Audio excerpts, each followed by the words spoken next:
Whilst a modern bike barely resembles one from a few decades ago, bike pedals have barely changed in the last 40 years. That's despite it being the part that all your power goes through.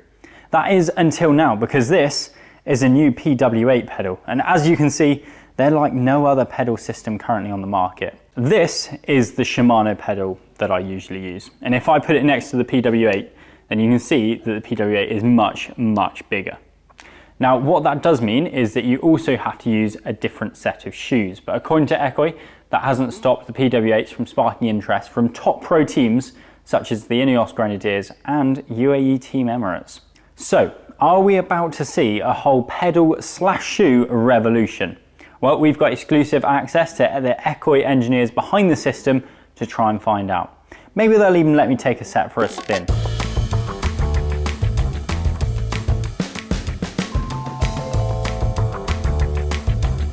I'm looking forward to learning a bit more about these pedals because they are like nothing else I've ever seen before.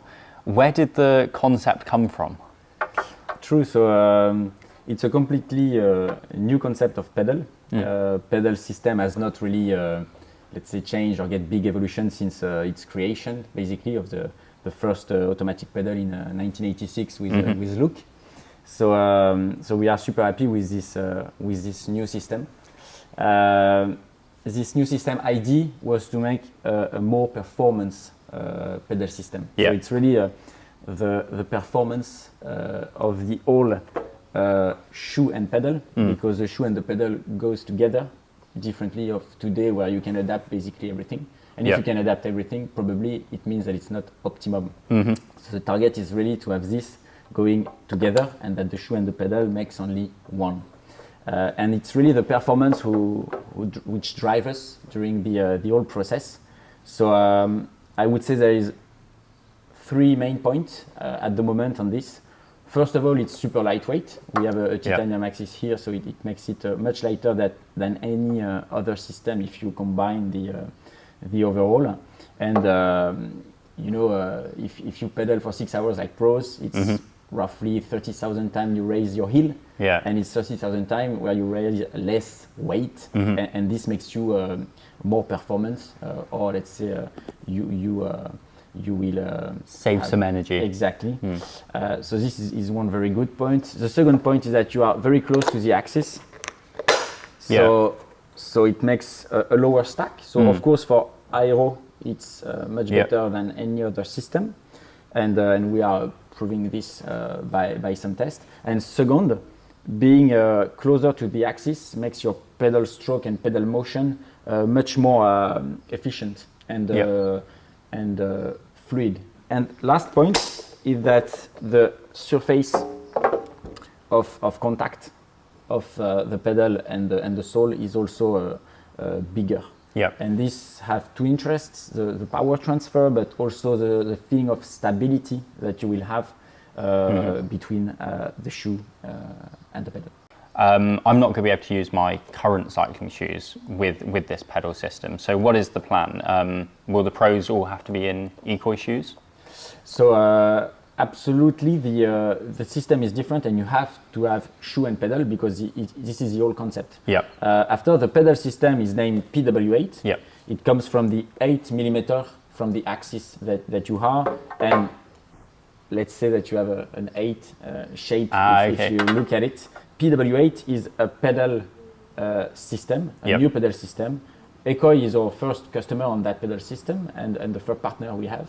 And in the future, we are super open to make it wider with other brands who are willing to open some sole matching with the system.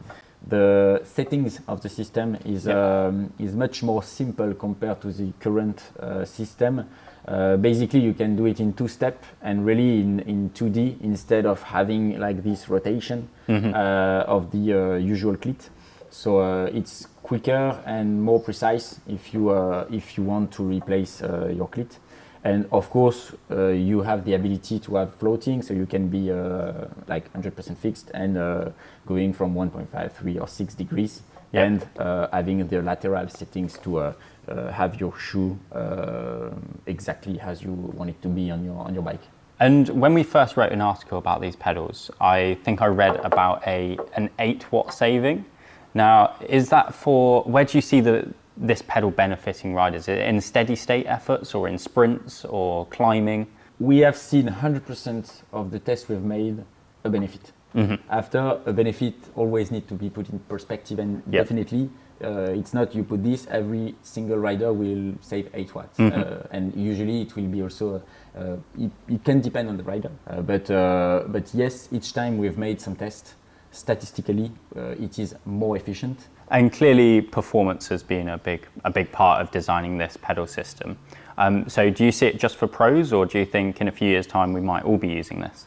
No, I think our target is really to make it as wide as possible, because one of the super good advantage for the average cyclist, for all cyclists, is the fact that you can walk completely normally with that shoe, and this makes in the daily base a huge difference. If you are living in a flat, you have some stairs, you are not anymore afraid of dropping the bags or falling down. And for pros, it's easy to get to the podium, so it's really a great system for that. Well, thank you for joining us, Philippe Gilbert. Clearly, you know a thing or two about putting out the watts. Obviously, you were a bit of a jack of all trades when you were in the Pro Peloton. How do you find the pedals for like sprinting, climbing, steady state efforts? Yeah, really good. I think it's like good for every kind of efforts. But I will say that personally, I find the biggest advantage was on the flat. But yeah, of course, also on sprinting, I still do like a lot of watts for not so long anymore. But I have still some peaks. So yeah, I'm still pushing good, and I feel good with those pedals, even in short efforts, like really intense. We've discussed one of the advantages of this pedal system is a lower stack height.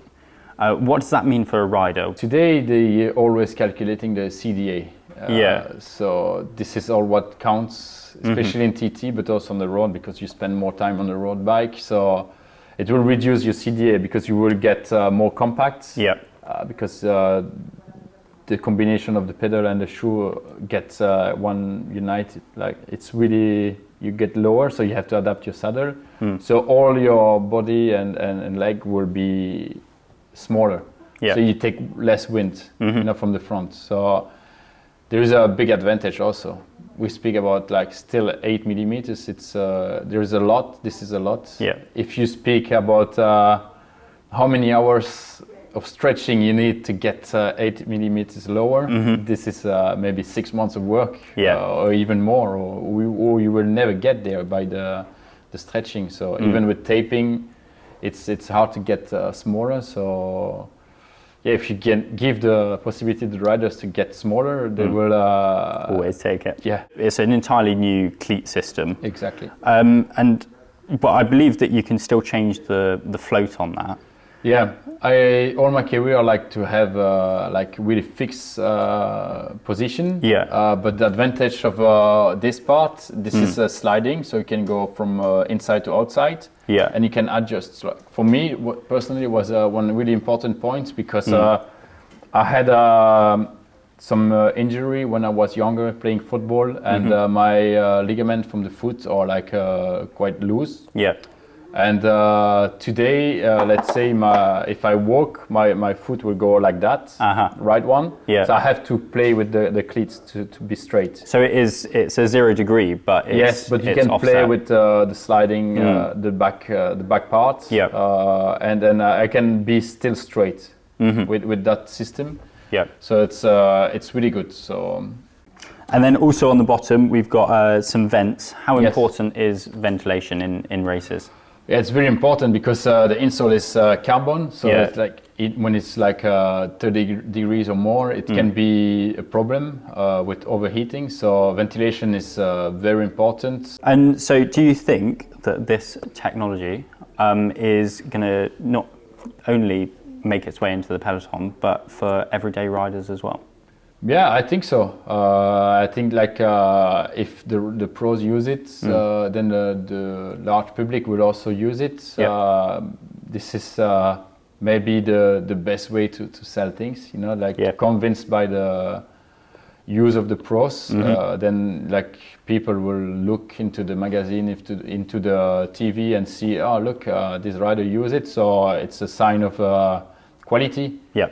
And I think this is also like that. So we have to work to convince pro, and the best way is to have a good material, because you know, because before you sign for a new support, new sponsor, you test the quality, because of course money is important when you're pro, but quality is more important. So so a lot of teams now ask questions about it because they heard about us. So it's also good. So we have one of like UAE is also asking, for example. So we can dream big, you know. If we can sign UAE, or even some riders, it can be the best publicity. That would be really cool. Right, well, I'm going to go and give a set of these a go. All right. Thank you very much for your time. You're welcome. Cheers. Well, I've had the chance to ride the PW8s for about an hour now, and I have to say they feel quite a lot like normal pedals, and I mean that only in a good way. You can clip in, you can clip out of them with ease, and the only real difference is how stable they feel. This wide platform body really does stop your foot from rocking. But yeah, the shoes, they're easy to walk in. I've been walking around on gravel. Sorry, Ekoi, for messing up your carbon soles. But yeah, they are easy to walk in. I haven't slipped over, so that's good. And the float and everything works the same as my Shimano set, which is obviously very similar to look as well. Now, although it's hard to find any downsides, out on the ride, I've just ridden up quite a sizable climb in the south of France, and it's very warm. It is also hard to determine the advantages. Other than the walking and the stability, I'm not going to be able to notice any meaningful aerodynamic gain by using these pedals. So we are going to have to rely on Ekoi's numbers for that. That said, with no disadvantages, I can absolutely see that the pros, if these are proven to be faster, will adopt this system. So I think we'll be seeing a lot more of these in the future. As to whether me and you will be riding them in a few years' time, well, I think that depends a lot on the price. And for that, we're going to have to wait and see. Let us know what you think of the PW8 pedals down in the comments below, as well as if you think this tech is going to catch on. For lots more cycling tech, make sure you're subscribed to the road.cc channel, and if you enjoyed this content, then please remember to give it a like. We'll see you next time.